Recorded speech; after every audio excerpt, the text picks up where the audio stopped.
Joined by Coach Daly for the next game primer leading up to the Lafayette game. Well, Coach, before we get into Lafayette, tell me what you saw from the team against Ole Miss on Sunday. I saw a really gritty performance by our guys. I thought that our level of competition, the way we competed from the opening tap all the way through the game was something that we need to build on. I thought we did a good job on the boards.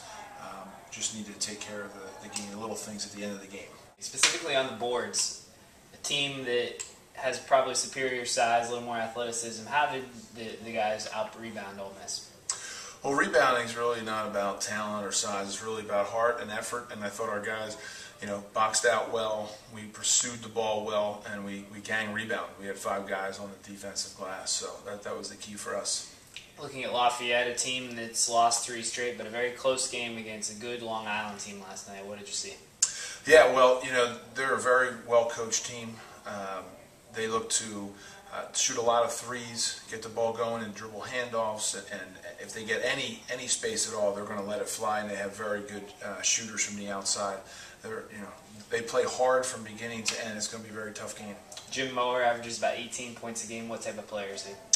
He's a very good outside shooter, but that's not all he can do. He can put the ball on the floor a little bit, and he's a little bit more athletic than his looks would lead you to believe. But he certainly can get to the rim and finish there if he has to. What type of tempo do they like to play at?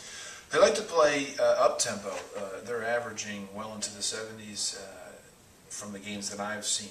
That they play a style of basketball that really tries to prey on defensive weaknesses. If you watch the ball, if you stare at the ball, if you turn your head, they're going to cut you backdoor. If not, they're going to go in and dribble handoffs and shoot threes. What are you looking for out of the Nittany Lions tomorrow night to get a victory? Well, I'm looking for the same kind of effort that we had the other night. Going to be tenacious on the glass, defend well, and execute on offense. That's going to be the key for us. Talk about Sasha and the steps that he's taken forward after coming off the knee injury. Yeah, well, it's always a slow process when you come off such a devastating injury, and I think that for him, it's been a gradual progression, and we've really been focusing on getting our bigs better, getting them in better situations, practicing, game-like situations for them, and finishing through contact. And I think he's seen the benefit of that. He's slowed himself down, going at his own pace, and being able to really take what the defense gives him. Coach Chambers mentioned something yesterday about Tim Frazier when he's going to the basket, not to get too deep. How much does that help a big man when he's able to distribute a little bit further out? Well, I think that the one thing you don't want to do is put a big man in a bad situation. They are big men as their status. So when you're in too tight and you're only throwing a 2-foot pass and it's down below their knees or something, it's very hard to catch it, gather themselves, and get it up to the rim. So giving them that 4 or 5 foot space, being able to maybe to lob the ball a little bit so they can go up and grab it, keep it high and finish, I think is going to be a benefit for all our bigs. Give me a couple keys to the game.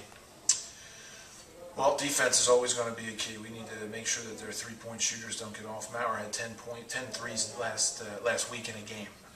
We got to limit their ability to shoot threes and just play solid defense.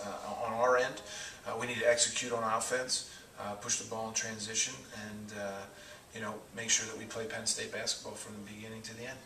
Coach, we appreciate your time. Best of luck. Thanks very much.